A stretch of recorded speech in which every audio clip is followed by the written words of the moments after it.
उपाय धनी गोविंद। गोविंद गोपालपुर का निवासी था। वह बड़ा ही अक्लमंद था।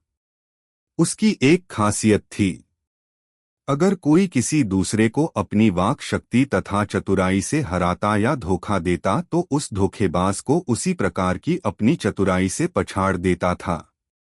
उसे लेने के देने पड़ते थे। एक बार सुशील पांडे नामक एक पुरोहित ने चंद्रधर गुप्ता के घर में केदार व्रत करवाया। व्रत की समाप्ति के बाद गुप्ता ने दक्षिणा के रूप में ₹1.25 पांडे को दिया और उसे प्रणाम किया। सुशील पांडे ने उस दक्षिणा को अपनी तुंदी में घुसाते हुए कहा, गुप्ता जी, कम से कम ₹4 की दक्षिणा देते तो अच्छा होता। मैं उससे तृप्त होता। आपने तो केवल ₹1.25 दिया, जो आप जैसे धनवान के लिए कुछ भी नहीं। गुप्ता हंस पड़ा और कहा, पांडे जी, शुभप्रद काम करना हमारे पुरखों से चला आता हुआ आचार है। उनके ज़माने से हर साल केदार व्रत मनाते आ रहे हैं, वही पूजा करा रहे हैं। हमारा विश्वास है कि इतनी ही दक्षिणा देनी चाहिए जो हमें रास आएगी। इसी कारण मैंने आपको ₹1.25 दिया। आप बुरा न मानिएगा। परंपरा से चली आती हुई रीति को तोड़ना भी ठीक नहीं है न। सुशील पांडे जान गया कि गुप्ता रीति की आड़ में झूठ बोल रहा है। इस स्थिति में भला वह क्या कर सकता था। जब वह लौट रहा था तब उसने देखा कि गोविंद अपने घर के बाहर चबूतरे पर बैठा हुआ है। पांडे को मन ही इस बात का तीव्र दुख था कि गुप्ता ने उसे समुचित दक्षिणा नहीं दी। जान बूझकर वह गोविंद के पास आया और बगल में बैठ गया। बिना पूछे ही उसने गोविंद को बताया कि गुप्ता के यहाँ केदार व्रत पूजा संपन्न करके आ रहा हूँ। गोविंद ने देखा कि पांडे का मुख कांतिहीन है तो उसने कहा, गुप्ता आजकल व्यापार में खूब कमा रहा है, क्या उसने दक्षिणा नहीं दी? यही बात बताने तुम्हारे पास चला आया। गुप्ता उन लोगों में से है जो शव को जलाने के लिए हिसाब लगाकर गिन गिनकर लकड़ियां श्मशान ले जाते हैं। एक भी लकड़ी अधिक जलाई जाए तो जमीन आसमान एक कर देते हैं। ऐसे कंजूस को मैंने आज तक नहीं देखा। उल्टे उसने ₹1.25 दक्षिणा के रूप में देते हुए कहा कि परंपरा से चली आती हुई यह रीति है और इस रीति को तोड़ना मैं नहीं चाहता। फिर पांडे ने सब कुछ बताया जो वहां हुआ। उसकी बातें सुनकर गोविंद ठठाकर हंसता हुआ बोला, तब तो गुप्ता को सामग्री उसी दाम पर बेचनी चाहिए जिस दाम पर उसके दादा परदादा बेचते थे, क्योंकि परंपरागत रीति का अनुसरण करना ही वह शुभप्रद मानता है। किंतु शेष बातों में वह इस रीति को तोड़ रहा है, मनमानी कर रहा है, दाम बढ़ा चढ़ाकर वस्तुएं बेच रहा है। उसके दादा परदादाओं के ज़माने में ₹1.25 में सेर भर का चावल मिलता था, पर अब ₹10 चुकाने पर ही इतना चावल मिलता है। गुप्ता का कहना है कि तुम्हारे पुरखे केदार व्रत करने पर इतना ही लेते थे और उतना ही देने में उसकी भलाई है, उसे रास आता है। इसलिए तुम एक काम करो, कहकर गोविंद ने पांडे के कान में कुछ कहा। पांडे गोविंद की सलाह सुनकर बहुत खुश हुआ। उस दिन शाम को गुप्ता की दुकान गया, सेर भर का चावल थैली में डाल लिया और ₹1.25 गुप्ता के हाथ में थमाया। गुप्ता ने आश्चर्य प्रकट करते हुए पूछा, यह क्या? इसका सही दाम दो। गुप्ता जी, आपने मुझसे अपने दादा परदादाओं के ज़माने से चला आता हुआ केदार व्रत करवाया और मुझे भी उसी ज़माने का पुरोहित ठहराकर ₹1.25 ही दिया जो आपके पुरखे दिया करते थे। आपका कहना है कि यह रीति आपको रास आई। मैंने भी अपने आप को उस काल का पुरोहित मान लिया और वही दाम चुकाकर सेर चावल ले जा रहा हूँ। अपने पौरोहित्य धर्म को भला मैं क्यों तोड़ूं? ऐसा करना ही मेरे लिए शुभप्रद होगा, पांडे ने कहा। विषय जानकर दुकान के इर्द गिर्द जो थे सबके सब हैस पड़े। गुप्ता ने शर्म से सिर झुका लिया। एक सप्ताह के अंदर ही गांव के सब लोगों को मालूम हो गया कि यह अमूल्य सलाह देने वाला कोई और नहीं, गोविंद ही है। सब लोग उसकी अक्लमंदी उन्हें और लौकिकता की तारीफ करने लगे। पर गोविंद ने उनसे कहा, हम कभी कभी धोखा खा जाते हैं। हमें जानना चाहिए कि इसके पीछे कौन सा वह मरोड़ है जिसकी लपेट में आकर हम धोखा खा जाते हैं। हमें चाहिए कि उसी मरोड़ का प्रयोग उन धोखेबाजों पर भी करो जो उनके लिए फंदा साबित हो। एक बार मंगला नामक एक विधवा अपनी 2 बेटियों को लेकर गोपालपुर आई। उसके पति के मर जाने के बाद वह अपने भाई के यहाँ रहने लगी। पर उसकी भाभी उस पर व्यंग्यबाण बरसाया करती थी, घर में आराम से बैठी खा पी रही हो।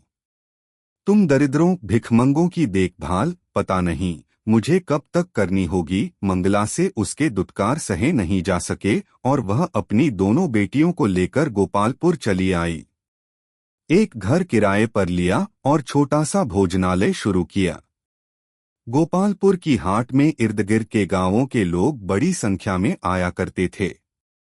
चूंकि उसकी रसोई रुचिकर होती थी, इसलिए ज्यादा से ज्यादा लोग उसी के भोजनालय में खाते थे। उसी गांव में किरण नामक एक व्यक्ति बहुत समय से भोजनालय चला रहा था।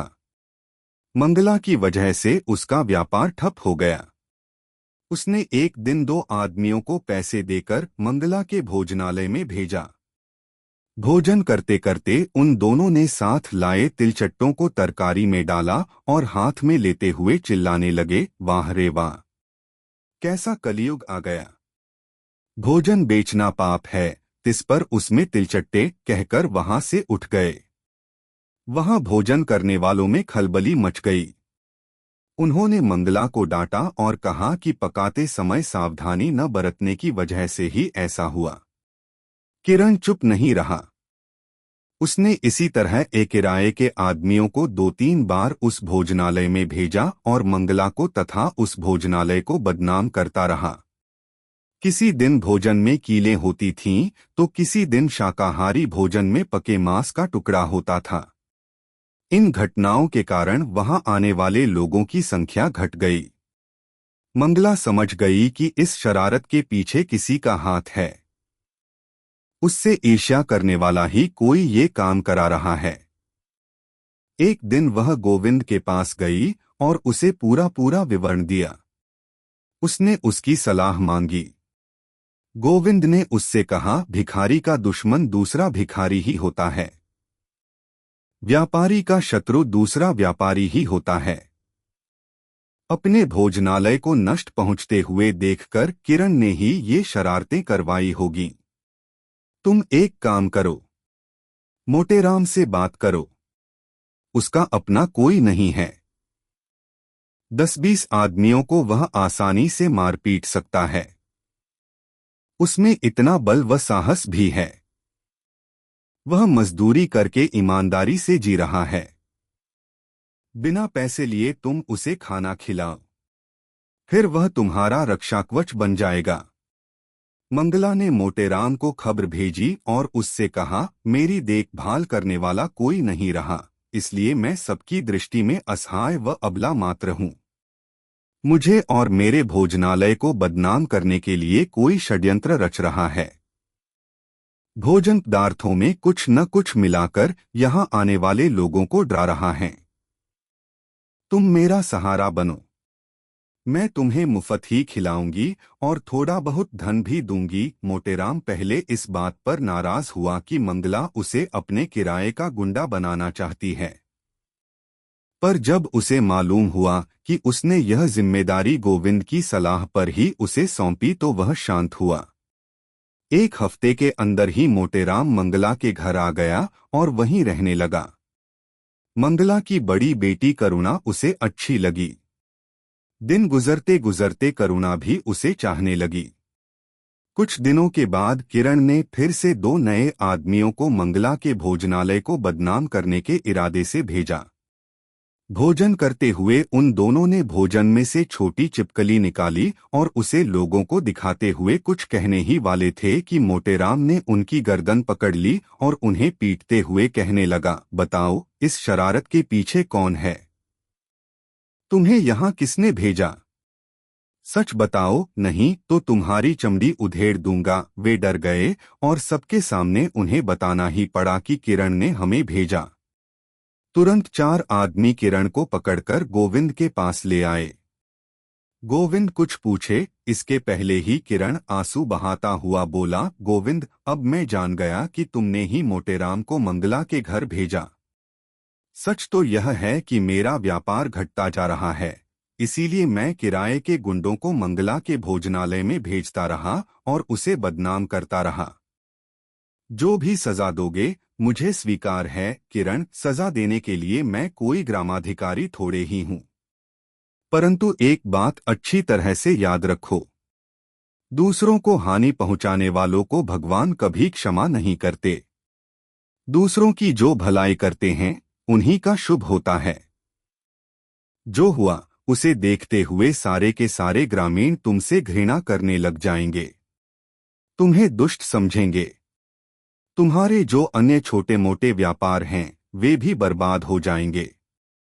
अगर तुम चाहते हो कि गांव में तुम्हारा फिर से अच्छा नाम हो तो एक काम करो, लोगों से कहना कि मंगला की दूसरी बेटी की शादी अपने बेटे से कराने जा रहा है। यह भी लोगों से बताना कि मंगला अपने व्यापार में जागरूकता बरते, इसीलिए मैंने ऐसा काम किया। कहना कि किराए के गुंडों से कैसे बचना चाहिए, यही पाठ मंगला को सिखाने के लिए, उसी की भलाई के लिए ही मैंने यह काम किया। फिर सब ठीक हो जाएगा। लोग तुम्हारी उदारता पर तारीफ के पुल बांधेंगे। किरण गोविंद की सलाह अमल में ले आया। अब मंगला की दोनों बेटियों की शादी भी आसानी से हो गई। मोटेराम ने मंगला की बड़ी बेटी से शादी कर ली और भोजनालय की जिम्मेदारी स्वयं संभाली। विधवा मंगला अब विश्राम ले सकती है। किरण को नई बहू मिल गई और साथ ही बदनामी से बाल बाल बच गया। इस प्रकार यह कहानी सुखांत हुई। गांव में गोविंद के उपायों की भरपूर प्रशंसा हुई।